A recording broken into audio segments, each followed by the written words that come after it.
La tormenta sobre Páramo Viejo. El pueblo de Páramo Viejo era un lugar olvidado por el tiempo.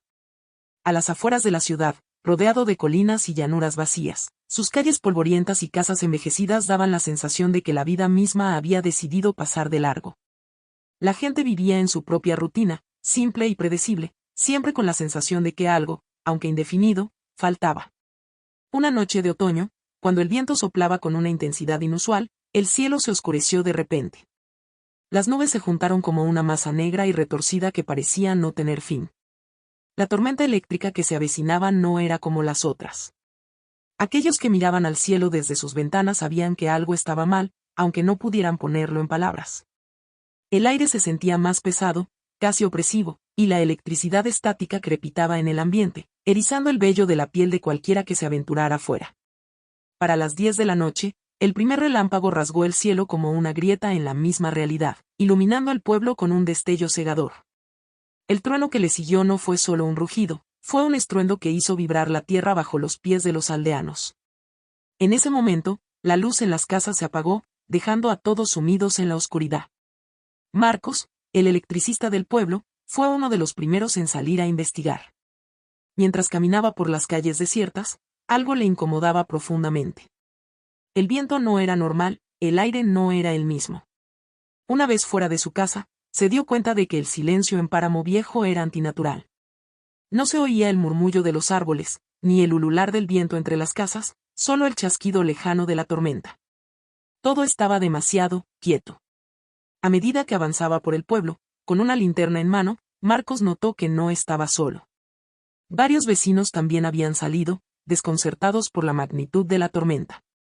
Se reunieron cerca de la iglesia, donde la estatua del antiguo santo patrono del pueblo parecía mirarlos con ojos vacíos y acusadores. Nadie sabía por qué, pero se sentían vigilados. De repente, un relámpago cayó con una fuerza descomunal sobre una de las colinas cercanas. El destello iluminó la silueta de una antigua estructura que había permanecido abandonada durante décadas, la vieja torre de telecomunicaciones, una reliquia de los días en que el pueblo había sido una parada importante para la radio local. Marcos recordó haber escuchado historias sobre esa torre, que fue cerrada abruptamente después de un extraño accidente, pero en ese momento, su mente se concentraba en algo mucho más inquietante.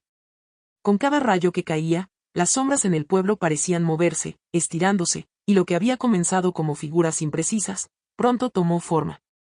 Las sombras no eran solo proyecciones de luz, eran formas, entidades que se deslizaban entre las casas, espiando desde las esquinas, y que se movían con la rapidez de una ráfaga de viento. Marcos y los demás comenzaron a retroceder. El miedo se apoderaba de ellos, pero ninguno se atrevía a hablar en voz alta. Fue entonces cuando uno de los vecinos, una mujer llamada Clara, gritó.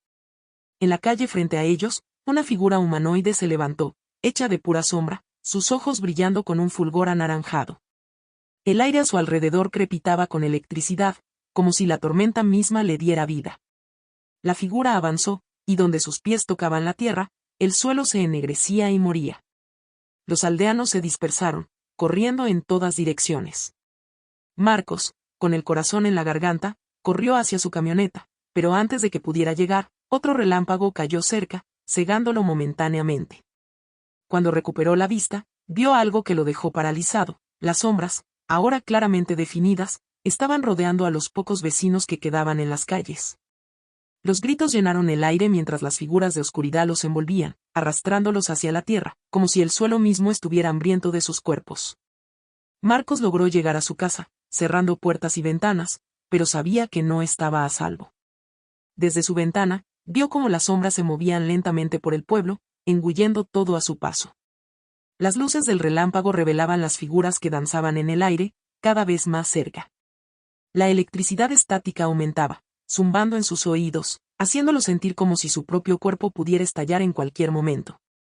Decidió que la única opción era escapar. Cogió su camioneta y condujo hacia las afueras, donde esperaba encontrar seguridad. Pero la tormenta no lo dejó irse tan fácilmente. La lluvia comenzó a caer con furia, y los relámpagos iluminaron las colinas como si el cielo estuviera rasgándose en dos. Mientras atravesaba la carretera que bordeaba el pueblo, el motor de la camioneta falló repentinamente. El vehículo se detuvo en seco. Marcos, empapado y desesperado, salió de la camioneta, mirando hacia atrás. A lo lejos, podía ver el resplandor de la tormenta, pero algo más lo aterrorizó. Las sombras se movían hacia él, deslizándose por la carretera como si fueran una extensión de la oscuridad misma. Corrió, sus piernas temblaban y el miedo lo empujaba hacia el bosque cercano. Pero ya era tarde. Las sombras lo alcanzaron con una velocidad antinatural, envolviéndolo en una oscuridad total. Sintió el frío, como si estuviera siendo tragado por el vacío. Sus gritos fueron ahogados por el rugido de la tormenta, y su cuerpo desapareció en las tinieblas. A la mañana siguiente, Páramo Viejo estaba en silencio. El cielo estaba despejado, el sol brillaba, pero el pueblo había cambiado para siempre. Las casas aún seguían en pie, pero no había señales de vida. No se encontraba a nadie. El único rastro de lo que había ocurrido eran las huellas de sombra en las calles y el aire pesado que todavía crepitaba con la amenaza de una tormenta que nunca terminaría del todo. Nadie volvió a Páramo Viejo. Nadie se atrevió a investigar. Y aquellos que pasaban cerca decían que, si mirabas hacia el horizonte, a veces podías ver cómo las sombras aún se movían, esperando la llegada de la próxima tormenta.